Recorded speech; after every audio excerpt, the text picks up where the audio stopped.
ये रास्ता जो है शाहमऊ से ढोढ़नपुर पक्की सड़क से संबद्ध है, जो असनी और ढोढ़नपुर मार्ग को जोड़ रहा है। इसकी हालत बहुत ज़्यादा ख़राब है। स्थानीय स्तर पर देखा जाए तो यहाँ पर राज रानी इंटर कॉलेज ढोढ़नपुर स्थित है और ये बच्चे प्रतिदिन चोटिल हो जाते हैं। अगर स्कूल प्रबंधन का माना जाए कहना तो उनके हिसाब से बच्चों के लिए बहुत बड़ी समस्या है और स्टाफ के लोग भी या लोकल लोग भी, हज़ारों लोगों का आना जाना इसी रास्ते से रहता है। लेकिन इस ओर अभी तक शासन प्रशासन का ध्यान आकृष्ट नहीं हुआ है। आइए हम बच्चों से जानते हैं। बेटा, ये सड़क कहाँ से गड़बड़ है और कहाँ से आप लोग कैसे आते हैं? कहाँ से आपको सड़क में दिक्कत, ये गड्ढे मिल रहे हैं? असनी से। असनी से यहाँ तक ऐसे है? Yes sir. अच्छा बेटा, आप लोग असनी से आते हैं? Yes sir. सारे लोग असनी से आते हैं? यस। तो कहाँ से ये सड़क आपको ऐसे मिली? असनी से है। तो आप देख सकते हैं कि ये सड़क की जो हालत है वो बहुत ही दयनीय स्थिति में है। जहाँ योगी सरकार गड्ढा मुक्त सड़क का दावा कर रही है, वहीं पर इस सड़क की बात की जाए तो ये सड़क बहुत ही जर्जर स्थिति में है। स्कूल के कुछ अध्यापक भी यहाँ मौजूद हैं, आइए उनसे हम जानते हैं। भैया मास्टर साहब, ये सड़क जो है गड़बड़ है, इसकी शिकायत, इसकी मांग आप लोगों ने कभी किसी से की? मांग की गई है, यहाँ तक कि प्रमुख जी से भी कहा गया है, विधायक जी तक भी बात पहुंची है। अब की बार सांसद जी को भी दिया गया है लेटर, लेकिन अभी तक कोई सुनवाई नहीं हुई है। लगभग 1 साल हो गया। यही पता चल रहा है कि सड़क पास हुई है, लेकिन 5 से 6 साल हो गया, लेकिन अभी कभी इस पर कहीं एक टाली मिट्टी भी नहीं पड़ी हुई है। लेकिन बच्चे यहाँ से कम से कम 100-200 बच्चे इधर से जाते हैं प्रतिदिन। और इसके अलावा दूसरा रास्ता है, लेकिन वो 20 किलोमीटर लगभग बच्चों के लिए पड़ता है, 15 से 20।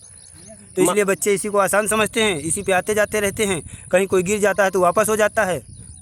घर से फ़ोन आता है कि बच्चा आ रहा था, रास्ते में बैग भीग गया या गिर गया, तो वापस हो जाता है।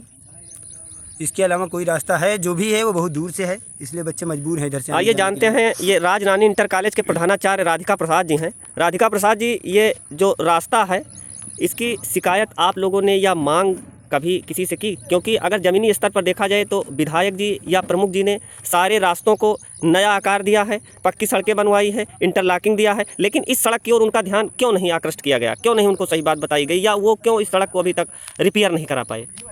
पत्रकार महोदय, धन्यवाद आपको। जैसा कि देखा जा रहा है, हमारे बच्चे विगत कई वर्षों से असनी मार्ग और ढोढ़नपुर मार्ग से आ रहे हैं और ये मार्ग ये मोहनगंज को जोड़ता है। सबसे बड़ी चीज़ तो मोहनगंज मार्ग जोड़ता है। ये सीधा असनी होकर के लोग मोहनगंज जाते हैं, शॉर्टकट या माध्यम बनाया गया है।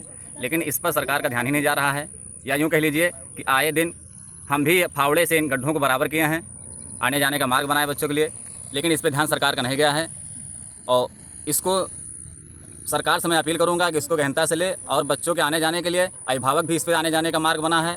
और या जो भी शॉर्टकट का एक रास्ता बनाया गया मोहनगंज के लिए, जो कम समय में कम दूरी में ये तय कर लेता है मोहनगंज को, और दूसरी तरफ से आने में 20 से 25 किलोमीटर ले जाते हैं बच्चों को। और जो असनी से एक शॉर्टकट माध्यम बनाया गया राज इंटर कॉलेज आने के लिए बच्चों को, और आए दिन परेशानियां होती रहती हैं, बच्चे अधिकांश गिरते रहते हैं, चोटिल होते रहते हैं। अभिभावक भी कई बार हमसे शिकायत कर रहे हैं, गुरुजी इन मार्गों को बनवाइए, लेकिन हमारे पास कौन सी निधि है मैं हमको बनवा दूँ। सरकार से मैं अपील करता हूँ कि इस पर विशेष ध्यान दिया जाए और बच्चों को आने जाने का मार्ग बन सके और बच्चे हमारे सुरक्षित विद्यालय पहुँच सकें।